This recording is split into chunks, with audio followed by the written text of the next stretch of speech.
Mesdames et messieurs, bonsoir et bonne fête des mères. Voici les titres de l'actualité de ce dimanche 26 mai. Dimanche 26 mai, dernier dimanche du mois de mai, fête des mères. Jour particulier, une date à ne pas oublier. Et dans ce 20h, la joie des mamans, la joie des épouses de gendarmes célébrée par le ministre d'État, ministre de la Défense, Ahmed Bakayoko. Justement, c'est une fête des mères célébrée en période de Ramadan. Le Ramadan, occasion de gagner de l'argent. Dans ce 20h, la vente de beignets et autres denrées alimentaires prisées par les fidèles musulmans dans quelques instants.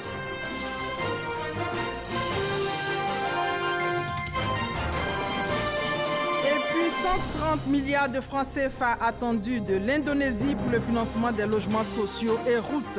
Les experts indonésiens et ivoiriens se sont retrouvés pour échanger et tomber d'accord sur la question. Les premières décisions avec Adama Kone, notre spécialiste en économie. Et enfin, on ira au Tchad où 4 militaires et un journaliste ont été tués par une mine après une attaque de Boko Haram. Bienvenue dans votre 20h qui s'ouvre par la fête des mères. C'est l'actualité de ce dernier dimanche du mois de mai. Alors, les épouses de gendarmes ont donc été honorées par le ministre de la Défense, Ahmed Bakayoko. Le parrain de la cérémonie s'est engagé à apporter tout son soutien à cette association qui existe depuis 19 ans. Ahmed Traoré et Issaïo. La fête des mères est un moment privilégié au cours duquel les femmes en général et les moments en particulier font l'objet de toutes les attentions. Les épouses des gendarmes de Côte d'Ivoire ne font pas exception à la règle. Cette année, elles sont au nombre de 563 venues de tous les quartiers d'Abidjan qui ont été célébrés pour leur amour, leur bonté, leur courage ainsi que tous les nombreux sacrifices qu'elles font pour le bonheur de leur famille. Sans jamais avoir mis un treillis, ces femmes dont la beauté et la générosité, la sympathie et l'humilité ne souffrent d'aucune contestation, sont des véritables Amazones. Parce que grâce au travail précieux qu'elles accomplissent, nous avons des gendarmes disponibles et disposés à servir la nation. Selon le ministre d'État, Ahmed Bakayoko, par ailleurs parrain de la cérémonie, c'est à juste titre qu'elles doivent être honorées. Selon lui, une maman est essentielle à l'équilibre d'une famille et d'une nation. Pour les femmes de gendarmes, je sais que votre accompagnement est tout particulier parce que la vie du gendarme est une vie éprouvante car il est très souvent engagé dans des opérations de sécurisation qui sont difficiles et souvent au péril de sa vie. Si madame est contente à la maison, ça va se ressentir au niveau de la famille, de l'équipe des enfants, de leur avenir et tout simplement du bonheur dans la famille. Mon général, je suis prêt à recevoir le bureau des femmes, écouter leurs projets, voir comment aider tout particulièrement les femmes des gendarmes qui ont envie de se réaliser, qui ont envie d'avoir des activités génératrices de revenus. L'association des épouses de gendarmes de Côte d'Ivoire a vu le jour en l'an 2000. Son but est de créer une communauté forte pour s'entraider. Également de soutenir leurs maris qui assurent des tâches régaliennes. Voilà, 568 femmes honorées à l'école de gendarmerie à Abidjan et aussi des mamans de Grand Bassam célébrées par le maire Jean-Louis Moulot. Elles ont reçu entre autres présents des pagnes. Ambiance et commentaires, Franck Wadio. Les femmes de la cité insulaire de Grand Bassam honorées. Cette journée dominicale, jour de fête des mères, porteuse de vie, est marquée dans la cité d'une pierre blanche. Elles sont venues de 43 villages et quartiers de la commune, en présence des autorités administratives et du premier responsable de la commune, Jean-Louis Moulot, qui a d'ailleurs offert des présents aux femmes au nombre de 350. Elles ont reçu 1000 complets de pagnes, entre autres. Occasion pour le maire Jean-Louis Moulot d'annoncer pour le développement de la commune des chantiers sur le court et moyen terme. À titre des bonnes nouvelles, il y a déjà un groupement de femmes de la commune pour lequel nous avons pu obtenir un financement du ministère de l'Emploi. Nous avons pu obtenir également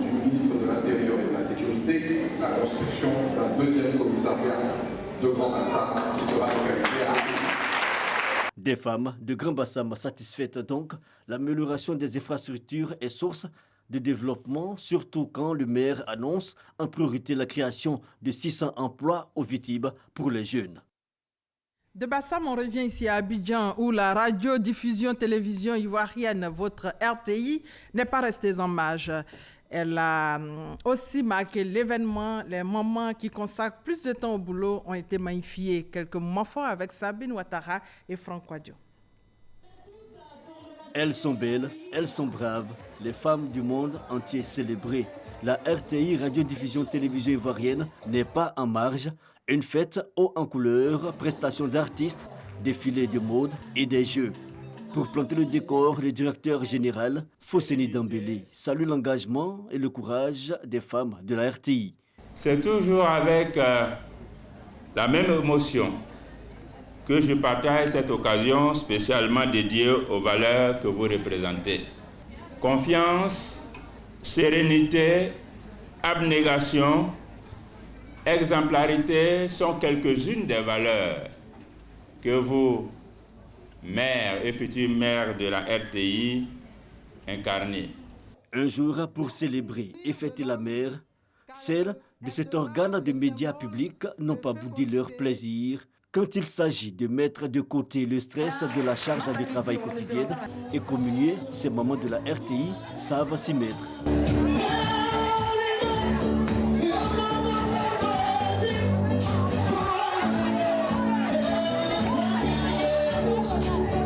C'est une très belle initiative de la Direction générale de penser aux mamans que nous sommes parce que nous faisons beaucoup pour le pays, nous faisons beaucoup pour nos familles, nous faisons beaucoup pour nos différents emplois au sein de la RTI parce que ce n'est pas aisé d'être femme dans une entreprise. On marque une pause et on nous célèbre vraiment, c'est magnifique et c'est important pour nous. Nous sommes vraiment importantes dans l'entreprise et vraiment... Les mots me manquent pour exprimer notre gratitude envers le DG pour cette fête. La célébration de la femme par la Direction générale de la RTI, une activité qui a lieu chaque année, un moment de rapprochement et de partage pleinement vécu. Et voilà, ça fait toujours plaisir de dire à nos mamans une fois par an qu'on les aime. Une célébration qui coïncide avec le méga cadre du Woroba, une rencontre de prière en présence du président de l'Assemblée nationale et du ministre de la Défense pour renforcer les liens de fraternité entre les populations des régions du Worodougou et du Bafing. C'est la 4e édition, nous dit Mamadou Kwasi. ولا تكونوا كالذين خرجوا من ديارهم بطرا. Une lecture psalmodique verset 45 de la sourate 8 du Coran pour ouvrir cette nuit de spiritualité dans le district du Woroba. La centaine d'imams accompagnés de plusieurs guides religieux implorent Allah en cette dernière décade du mois de Ramadan. Ils sollicitent le Tout-Puissant pour l'entente des fils et filles des régions du Worodougou, du Béré et du Bafi. Le verset parle de la solidarité, qui parle de la cohésion, qui parle de la paix.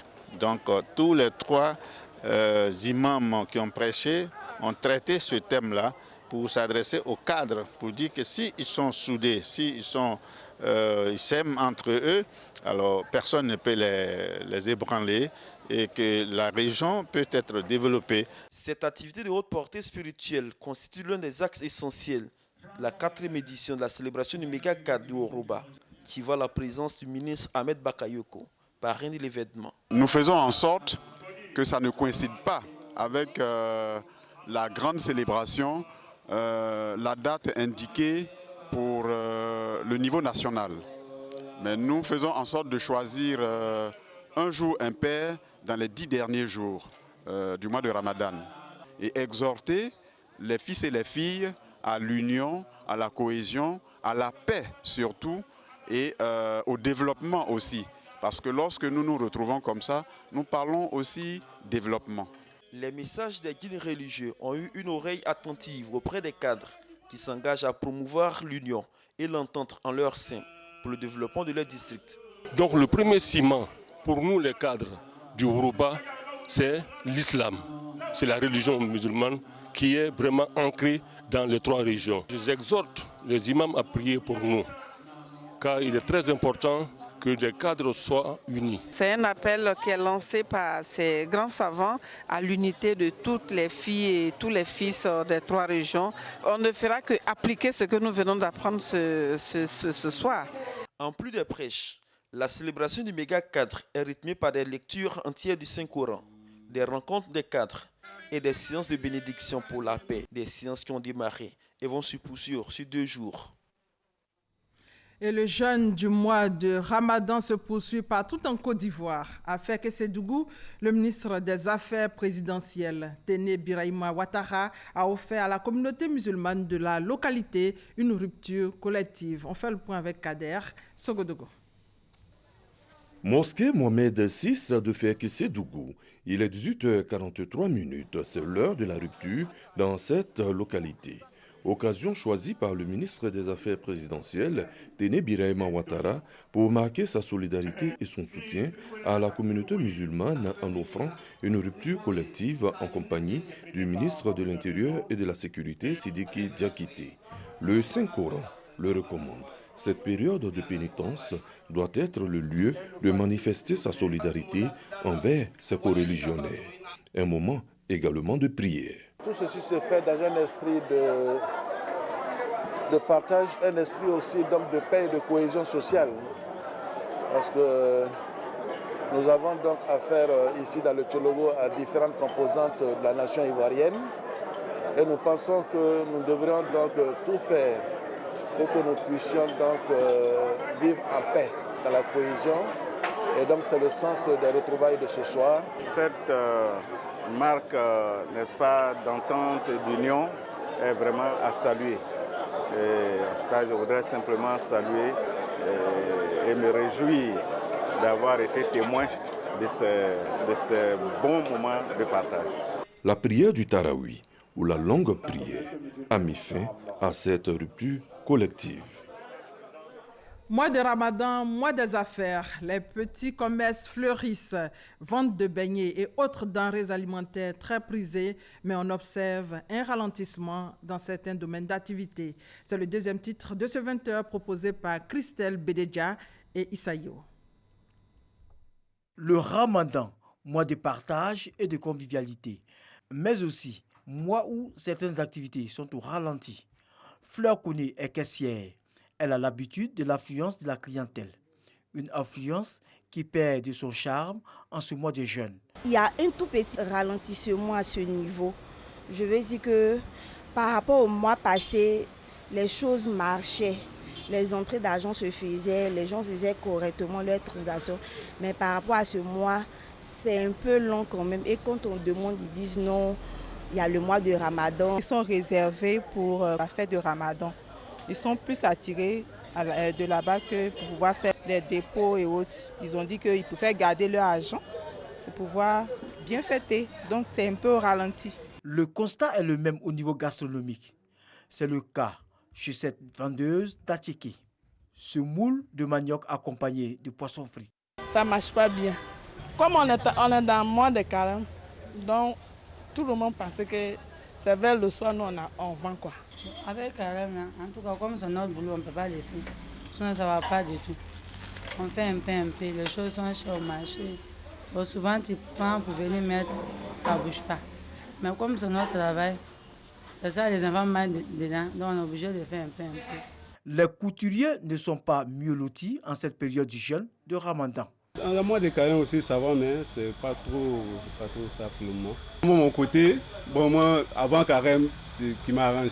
Maintenant, c'est là. Peut-être il y a des gens qui vont venir, mais peut-être c'est le dernier moment.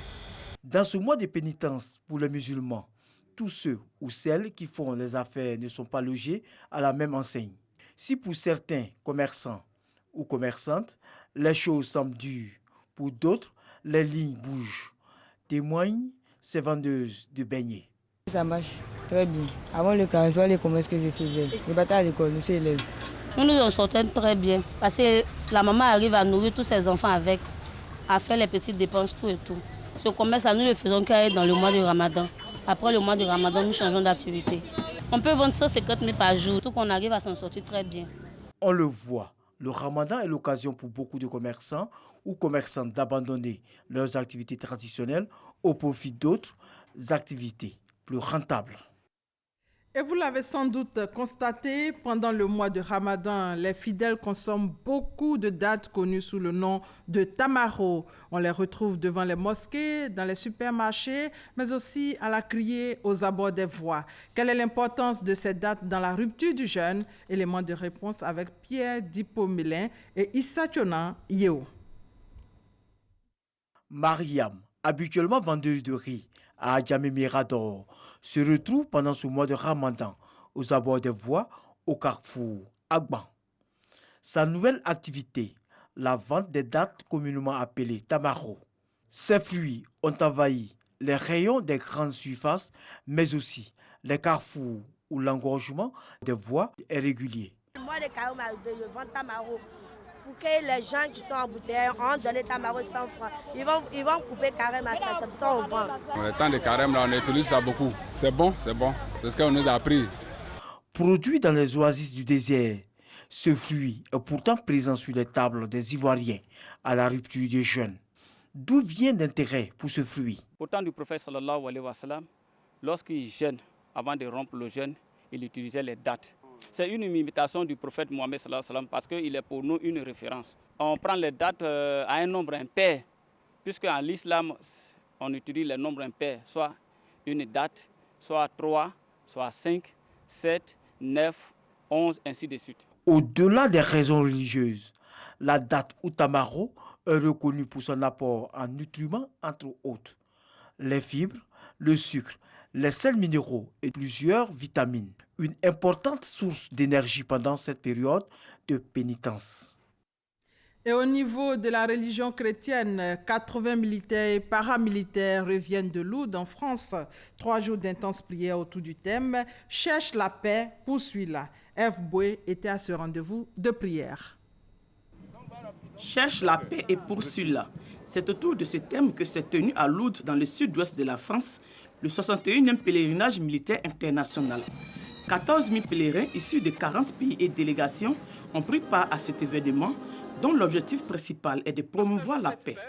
La Côte d'Ivoire est à sa 19e participation avec 73 pèlerins. Ce pèlerinage est particulièrement important pour nous militaires et chrétiens catholiques de surcroît parce que c'est une longue histoire de réconciliation, de recherche et de poursuite de la paix qui a été entamée au lendemain de la Seconde Guerre mondiale par les militaires chrétiens catholiques français et allemands dans un premier temps et ensuite tous les pays européens qui ont connu la guerre et nous les pays africains qui avons également participé à cette guerre. Nous rendons grâce à Dieu qui nous a permis de venir ici. Et nous disons merci à nos autorités parce que nos autorités ont compris que la dimension spirituelle est au-dessus de la dimension humaine. Et la nécessité pour nos armées d'amener les gens pour cultiver ou renforcer leur foi. Plusieurs temps forts ont marqué cette rencontre, notamment la cérémonie d'ouverture, le festival des musiques militaires, la cérémonie au monument aux morts, la procession mariale, la messe internationale et la cérémonie de clôture. Toutes ces activités officielles sont ponctuées par des activités nationales, entre autres la présentation à la grotte, suivie du rite de la lumière, les messes privées, le chemin de croix, la récitation du rosaire et les visites guidées sur la vie de Sainte Bernadette. Un pèlerinage bénéfique pour l'ensemble des participants. Au vu de ce cheminement que nous venons de faire, force est de reconnaître que la pauvreté terrestre donne la richesse dans le ciel. Nous avons vu une dame, une jeune fille à qui la Vierge Marie est apparue, insignifiante de façon matérielle, insignifiante de façon physique, mais c'est par elle que le monde entier aujourd'hui converge en ce lieu pour recevoir bénédiction et grâce. Lourdes est devenu un site de pèlerinage par excellence suite aux apparitions de la Vierge Marie à Sainte Bernadette de Sibirus, et cela 18 fois. Et dans l'actualité également ce soir, et c'est le 3e titre de ce 20h, 130 milliards attendus de l'Indonésie. Ce sont des prêts pour le financement de projets de logement et de routes. Depuis 7 mois, les experts indonésiens et ivoiriens travaillent sur le financement du projet. Ils se sont retrouvés pour la 2e fois. Adama Kone, notre spécialiste en économie, revient sur le sujet. L'Indonésie s'ouvre à l'Afrique, l'Indonésie s'intéresse à la Côte d'Ivoire. Octobre 2018, Bali. En marge des assemblées annuelles du groupe de la Banque mondiale et du Fonds monétaire international, les deux pays envisagent d'avoir une coopération plus dynamique. Mai 2019, Abidjan. L'idée lancée en Indonésie prend forme. Le ministre de l'économie et des finances, Adama Kone, reçoit une délégation indonésienne conduite par le directeur général des affaires africaines du ministère des Affaires étrangères. La deuxième phase des négociations entre les deux pays est ainsi engagée. En toile de fond, deux prêts. Le premier d'un montant de 100 milliards de francs CFA pour le bitumage de routes. Le second de 30 milliards de francs CFA devant financer la construction de logements sociaux. Ça fait un total de 130 milliards. Alors, cette délégation est là aujourd'hui pour, comme je viens de le dire, la deuxième phase de ces négociations. Et nous avons eu l'honneur d'avoir M. le ministre de l'économie et des finances qui a ouvert la séance de travail. Il a exprimé l'intérêt du gouvernement de Côte d'Ivoire à avancer dans un partenariat gagnant-gagnant avec l'Indonésie. Selon le calendrier, les échanges doivent aboutir à la signature d'un accord au mois d'août 2019 à Bali. Les travaux de construction et de revêtement étant annoncés 3 mois après cette signature. Et en attendant, un nouveau centre de traitement pour augmenter la production d'eau potable de Korogo et de Ferke-Sédougou. L'objectif est de mettre fin aux pénuries d'eau. Le directeur des opérations de la Banque mondiale en Côte d'Ivoire était sur place pour s'assurer de l'état d'avancement des travaux. Le reportage d'Ami Sissoko. Premier envisager d'installer une station type régionale, parce que ici c'est deux régions qui sont à cheval, la région de Koro et la région de Tchologo. Une nouvelle station de traitement d'eau à Sinematiali pour ravitailler les villes de Korogo et Ferke depuis le fleuve Bandama. La station d'eau en construction, située à 44 km de Korogo et 15 km de Ferke, va également alimenter les villages de l'axe Korogo-Ferke. Avec la nouvelle station, la production d'eau dans ces deux villes va augmenter de 2800 mètres cubes d'eau par heure, soit 2 800 000 litres par heure. La production actuelle de Korogo est de 9 millions de litres d'eau par jour, alors qu'il en faut 15 millions de litres d'eau, dont un déficit de 6 millions de litres. Financée par la Banque mondiale à plus de 6 milliards de francs CFA, la nouvelle station de traitement d'eau s'inscrit dans le PRECI, projet de renaissance des infrastructures de Côte d'Ivoire. Le directeur des opérations de la Banque mondiale en Côte d'Ivoire, Pierre Laporte, et sa délégation ont pu apprécier l'état d'avancement des travaux dont le maître d'œuvre est l'Office national de l'eau potable. Cette phase-là n'est que la première phase qui consiste à produire de l'eau potable. Donc la deuxième phase qui est en cours de préparation, d'un montant de 8 milliards, va consister à mettre en place le réseau de distribution. Donc ce projet de deuxième phase va aussi s'exécuter sur 14 mois. En fin 2021, on pourra satisfaire l'ensemble des populations de Ferke et de Korogo pour un horizon de 25 ans.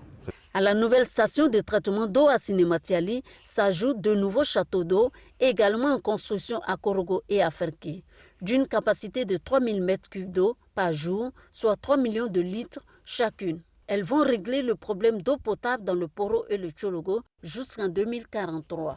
Pour la Banque mondiale, le secteur de l'eau, l'hydraulique, c'est un secteur qui est bien sûr très important. C'est un des secteurs clés pour la vie, pour l'économie, pour la population.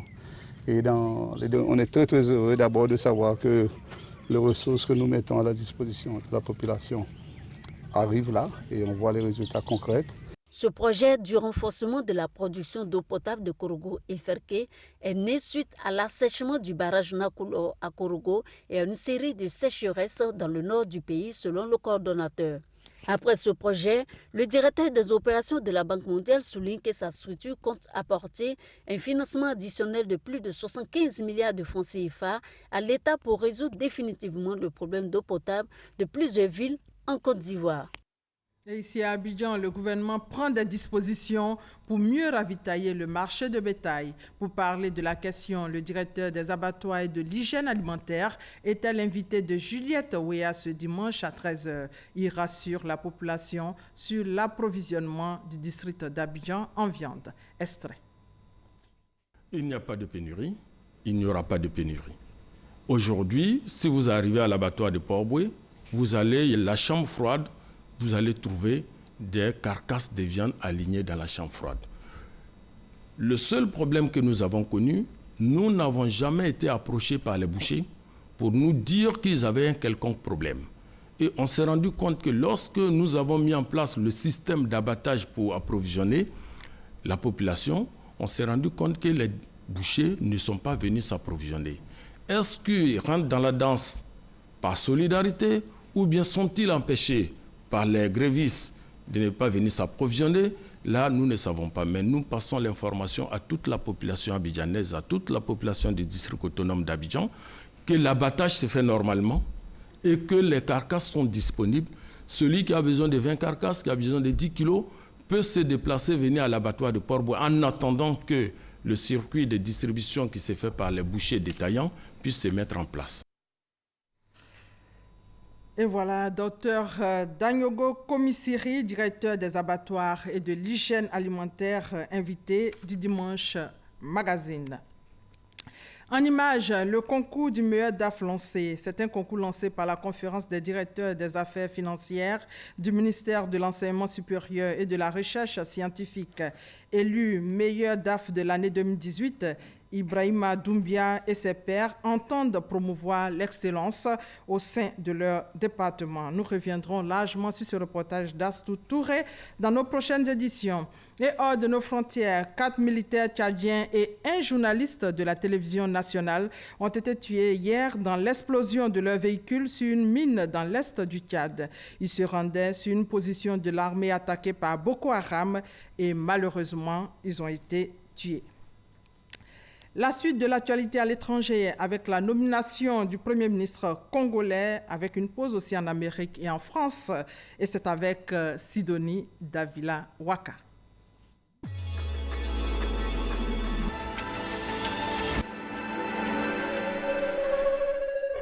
Quatre mois après son investiture, Félix Tshisekedi nomme lundi Sylvestre Ilunga Ilukamba au poste de Premier ministre, économiste et ancien conseiller de Mobutu. Le nouveau chef du gouvernement congolais a été proposé par Joseph Kabila en vertu de l'accord politique entre les coalitions de ce dernier et celle de Félix Tshisekedi. En pleine guerre commerciale sino-américaine, l'administration Trump place Huawei sur une liste de sociétés suspectes auxquelles il est interdit de vendre des équipements technologiques de crainte que Pékin ne s'en serve à des fins d'espionnage. Pour le géant chinois des télécoms, les conséquences de ces sanctions américaines pourraient être catastrophiques à long terme. Cyril Ramaphosa, au pouvoir depuis 2018, a été reconduit à la tête de la République sud-africaine mercredi par les députés après la victoire de son parti, le Congrès national africain ANC, aux élections législatives du 8 mai.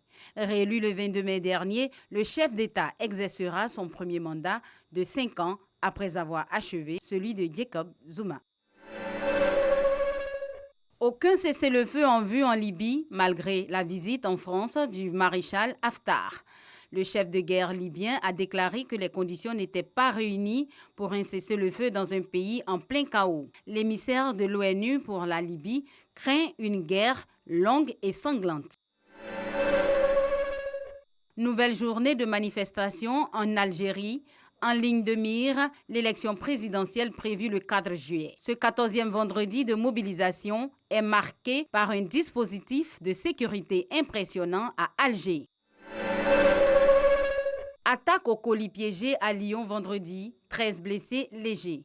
Au lendemain de l'explosion, le suspect est toujours recherché par les autorités françaises. La police a diffusé samedi sur Twitter de nouvelles photos du principal suspect. Sur ces deux nouveaux clichés, on distingue un homme d'une trentaine d'années en Bermuda roulant à vélo.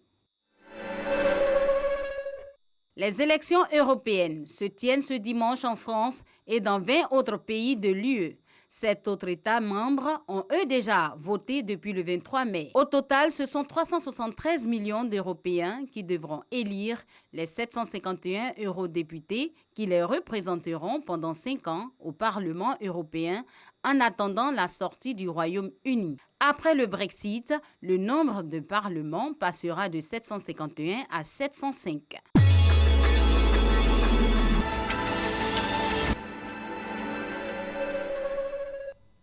Et voilà, c'est la fin de ce 20h supervisé par Adama Kone et Michel Mambo à la réalisation Backer. Merci de votre fidélité et bonne fête à toutes les mamans. Demain, la reprise.